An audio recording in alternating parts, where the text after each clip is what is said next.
What's up guys, and thank you for stopping by my channel. And the project for today is this Ryobi string trimmer. And the problem is the primer bulb is cracked and broken. And because it hasn't been ran in a few years, more than likely the carburetor is going to have a few issues as well. Before tearing into the carburetor, let's make sure that it even runs. Start by removing the air filter cover and the air filter. Then spray some starting fluid into the carburetor and make sure that the choke is in the off position. Now that we know that it runs, let's remove the carburetor by removing the two nuts holding the filter base and the carburetor to the engine. Now disconnect both fuel lines and the throttle cable. Just remember which hole the throttle linkage went into. There's some old sticky gas on the outside of the carburetor. This gives us a good idea of what might be inside it as well. Next, remove the two bolts at the bottom of the carburetor to reveal the metering diaphragm. And unfortunately, the metering diaphragm is so stiff and stuck to the plate that as we try to take it off, it just falls apart.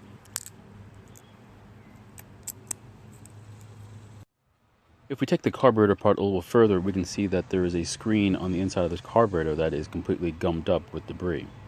I'm going to use a small flathead screwdriver to clean most of the screen, and then use carburetor cleaner to finish the job. Let's go ahead and install a new gasket and a metering diaphragm.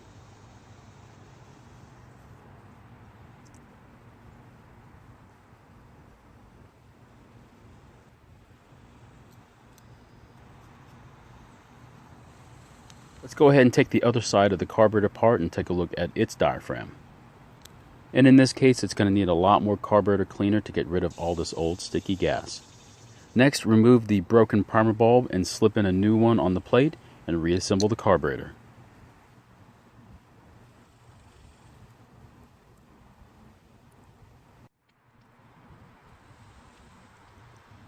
And once that's done, let's install the carburetor to the engine. To make things a little easier, reconnect the throttle linkage first.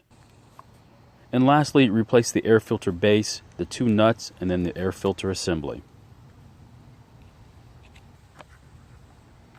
Now let's go ahead and prime the fuel system and see if the bulb fills up with gas.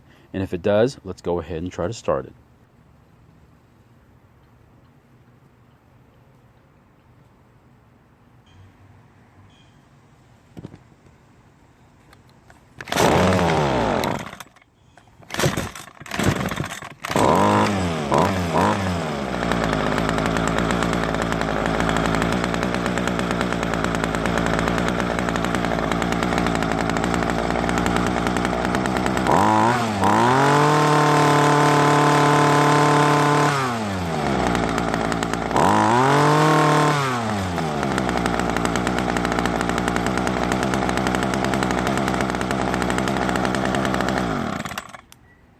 Thanks for watching Home Garage, and if you would, please subscribe, like, and comment down below.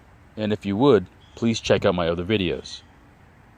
Have a good one, guys, and I'll see you in my next video.